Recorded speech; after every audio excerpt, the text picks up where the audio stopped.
यह मैं नहीं कह रहा, भारत की सुप्रीम कोर्ट का कहना है कि भारत में 5,500 करोड़ इल्लीगल इस देश में लोग रह रहे हैं। लेकिन अभी इस देश में कोविड की चर्चा अगर हो जाए, बड़े बड़े ज्ञानी आ जाएंगे और देखिए साहब, इंग्लैंड में देखिए किस तरीके से इंग्लैंड से भारत का कंपैरिजन करते हैं, नीदरलैंड से करते हैं, ऑस्ट्रेलिया से करते हैं, लेकिन हम अपने बच्चों को यह नहीं बताते कि इंग्लैंड की जितनी टोटल पॉपुलेशन है 6 करोड़ 25 लाख, उतने हमारे यहां झूठन खाते हैं, हमारी उतने लोग इलीगल रहते हैं भारत में। ऑस्ट्रेलिया से आप अपनी तुलना करते हैं, हमारे यहां से 10 गुना उनकी जमीन है और 2.25 करोड़ की पॉपुलेशन है। दुनिया में कोई ऐसा देश नहीं है भाई, देशों की टोटल पॉपुलेशन से ज्यादा तो आपके यहां इलीगल माइग्रेंट रहते हैं। ये इलीगल माइग्रेंट कैसे आए? हम उठा के कह देते हैं देखिए साहब, हमारे यहां की पुलिस भ्रष्ट है, पुलिस का आसमान से आई है, हमारे बीच में से गई है। तो जो पूरा आपका बांग्लादेश का म्यांमार का बॉर्डर है, उसको पढ़िए, तब आपको पता चलेगा कि हमारे पूर्वजों ने क्या क्या गुनाह किए हैं, जो गुनाह माफ नहीं हो सकते। और आपकी खामोशी आज की आने वाली जनरेशन माफ नहीं करेगी आपको, अगर आज आपने अपना रोल नहीं प्ले किया। ये बांग्लादेश से इतने सारे माइग्रेंट कैसे आ जाते हैं? ये म्यांमार से चल के भारत में लोग आते हैं, वहां से घुसते हैं, अब सोचिए आसाम से, बंगाल से, वहां से होते हुए दिल्ली आते हैं, पठानकोट जाते हैं, जम्मू होते हुए श्रीनगर तक पहुंच जाते हैं।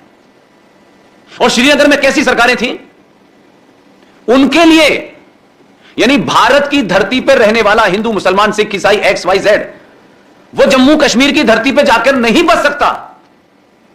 लेकिन म्यांमार से आए हुआ मुसलमान, बांग्लादेश से आए हुआ मुसलमान इतना लंबा रूट कवर करता है, और श्रीनगर की सरकार उनको मकान बनाती है, उनके लिए आधार देती है, उनको राशन कार्ड बना देती है। यह किसके कारण हो रहा है? आप कह सकते हैं इसके लिए तो पुलिस है। यह आप भी जानते हैं भारत कैसा देश है, यह भी आपको भी पता है कि पुलिस कितनी भी हो जाए, मैन टू मैन नहीं हो सकती पुलिस। अभी एक सभा में दिल्ली में मैंने कहा तो लोग बोले ऐसा कैसे हो सकता है? मैंने कहा पढ़ा करिए भाई, कुछ मनोहर कहानियों के अलावा भी कुछ पढ़ा करिए। 1992 में बांग्लादेश और भारत के बॉर्डर पर, जो बॉर्डर है आपका, इसलिए मैंने कहा कि बिना जाने तथ्यों के जो जिम्मेदार है उसको जिम्मेदार बनाइए। 1992 में बांग्लादेश और भारत के बीच में एक संधि हुई है।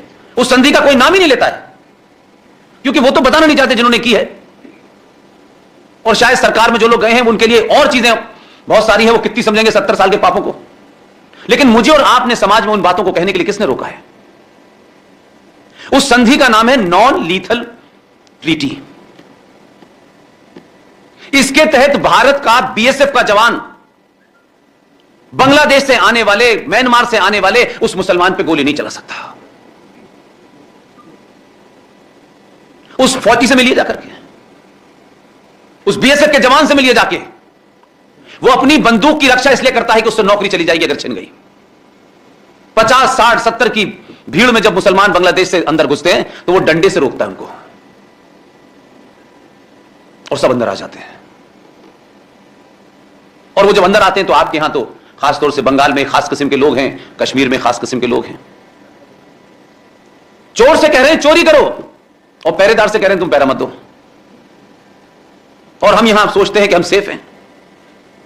पूरा पूरा का पूरा देश आपका, कोई कोना ऐसा नहीं है जिस घड़ी वो चाहेंगे, जिस सेकंड उन्होंने तय कर लिया, और वो बहुत ऑर्गेनाइज तरीके से काम कर रहे हैं। हो सकता है कि कुछ आग कुछ राज्यों में देर से पहुंचे, लेकिन समझदार नागरिक दूर लगी आग से पहचान जाते हैं कि यहां किसी ना किसी दिन आएगी, उसका इंतजाम कर लेते हैं। लेकिन हमारे देश में लोग कहते हैं क्या फर्क पड़ता है, बंगाल में तो हो रहा है, आसाम में तो हुआ है, सिक्किम में तो हुआ है, मणिपुर में तो हुआ है, कश्मीर में तो हुआ है, क्या फर्क पड़ता है, हम तो यहां हैं। जब तक यहां ना आ जाए वो, तब तक नींद कहां खुलने वाली हमारी।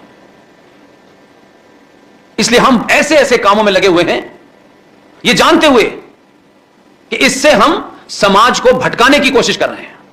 यह समाज अगर आज जागृत 5% भी हो जाएगा तो वो जो 15 साल का जीवन बचा है वो 5 साल शायद आगे बढ़ जाए। हम इसकी कोशिश नहीं कर रहे हैं।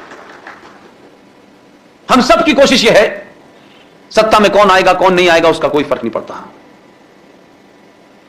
जिस दिन राष्ट्र में रहने वाला समाज और समाज जो राष्ट्र को चलाता है, जिस दिन वो चैतन्य हो गया, उस दिन इसका जीवन 100 साल के लिए सुरक्षित हो जाएगा। उसमें आप सबकी भूमिका है, बड़े की है, बुजुर्ग की है, जवान की है, लड़की की है, मां की है, बहन की, हर एक की भूमिका है।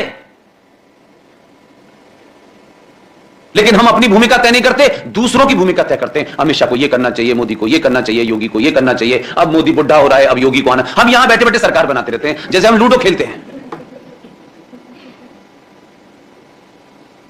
इसलिए कुछ चीजें आपने जानी नहीं। गुजरात के लोग वाइब्रेंट हैं, और सार्वजनिक मंच से कहता हूं बार बार, और शायद आपसे ज्यादा मेरी अपेक्षा है। उसका कारण है कि कुछ लोग जीवन में गलती करते हैं, मानते नहीं है, प्रायश्चित नहीं करते, और किसी गलती का जब आप प्रायश्चित कर लेते हैं तो समझ लीजिए कि आपने आधी जंग जीत ली।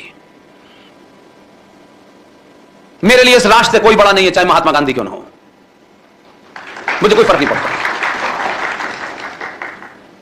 इसलिए आपने 1947 का प्रायश्चित 2014 में किया। अपॉलोजिस्टिक होने की जरूरत नहीं है। हम अपने आप को दुनिया के सामने बहुत करेक्ट होने की कोशिश करते हैं। हम कहते नहीं, सारे नियम पालन होने चाहिए। जब अनार्की हो, जब भेड़ चाल हो, तो कोई रूल काम नहीं करता है। आप युद्ध कैसे जीते, यह महत्वपूर्ण होता है। युद्ध जीतने वाला अनाचारी था, अत्याचारी था, यह इतिहास नहीं लिखता है। जीते हुए लोगों का इतिहास लिखा जाता है। हारा हुआ आदमी कितना भी बड़ा मॉरलिस्ट हो, उसका कोई इतिहास नहीं लिखता है, कोई नहीं लिखता है।